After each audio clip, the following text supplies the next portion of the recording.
Le plus grand prêtre, les grands prêtres de l'Ancien Testament offraient des sacrifices d'animaux pour purifier les péchés humains, mais ces sacrifices n'étaient jamais parfaits, car les grands prêtres eux-mêmes n'étaient pas parfaits. Pour aider à mettre fin au dilemme humain, Dieu a envoyé son propre Fils comme grand prêtre parfait pour sacrifier sa vie pour leurs péchés.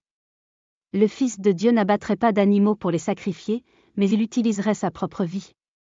Le Christ a donné sa vie pour toute l'humanité, et il est ressuscité, comme l'atteste l'Écriture. Le Christ est venu comme grand prêtre des bonnes choses à venir, avec le tabernacle plus grand et plus parfait qui n'a pas été fait de main d'homme, c'est-à-dire qui n'est pas de cette création.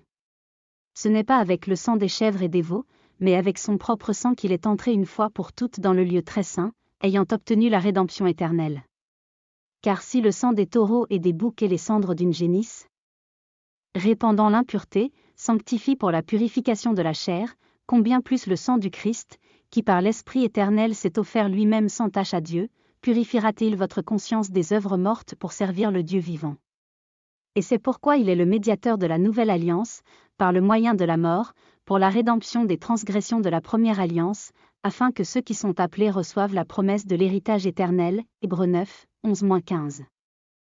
Leçon, Jésus-Christ est le Sauveur du monde, et il est le très grand prêtre avec une forte capacité à perfectionner le travail rédempteur des âmes humaines.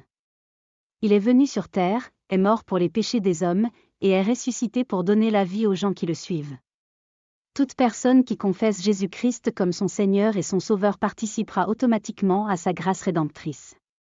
L'Écriture analysait, car le Christ n'est pas entré dans les lieux saints faits de main d'homme, qui sont des copies du vrai, mais dans le ciel même, pour apparaître maintenant en présence de Dieu pour nous, non pas qu'ils doivent s'offrir souvent, comme le grand prêtre entre chaque année dans le lieu très saint avec le sang d'un autre, il aurait alors dû souffrir souvent depuis la fondation du monde, mais maintenant, une fois à la fin des temps, il est apparu pour ranger le péché par le sacrifice de lui-même. Et comme il est établi que les hommes doivent mourir une fois, mais après le jugement, ainsi le Christ a été offert une fois pour porter les péchés de beaucoup.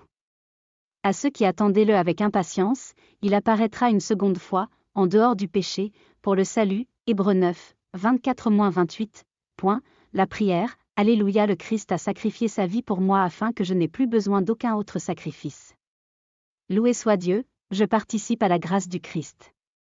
Désormais, mon nom est inscrit dans le livre de vie, et la couronne de justice m'attend au ciel.